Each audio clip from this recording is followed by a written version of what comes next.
چینٹی اور ٹڈا۔ ایک مرتبہ گرمیوں کے دن تھے۔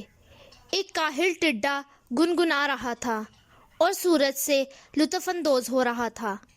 ٹڈے نے دیکھا کہ ایک چینٹی کھانا اکٹھا کرنے کے لیے بہت محنت کر رہی ہے۔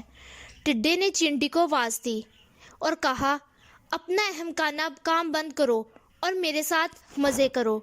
چینٹی نے جواب دیا، نہیں، میں سردیوں کے لیے کھانا اکٹھا کر رہی ہوں، میرا مشورہ ہے کہ آپ بھی ایسا ہی کریں۔ لیکن ٹڈے نے چینٹی کو نظر انداز کر دیا۔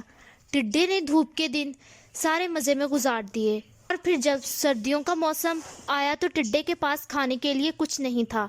اس نے ہر جگہ خوراک کی تلاش کی، لیکن ہر چیز برف کے نیچے دب چکی تھی۔ اسے محنتی چینٹی یاد آ گئی۔ وہ اس کے گھر گیا اور پکارا، میں بھوکا ہوں، کھانے کو کچھ نہیں مل رہا۔ چینٹی کو اس پر ترس آیا۔ چینٹی نے ٹڈے کو اندر بلایا اور اسے کھانا دیا۔ ٹڈے نے خوشی سے کھانا کھایا اور چینٹی سے وعدہ کیا کہ وہ سردیوں سے پہلے کے دنوں میں کبھی بیکار نہیں بیٹھے گا۔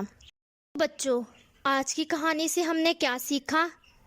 کہ ہمیں ہمیشہ ذمہ دار بننا چاہیے اور ضرورت کے دنوں کے لیے ہمیشہ تیار رہنا چاہیے۔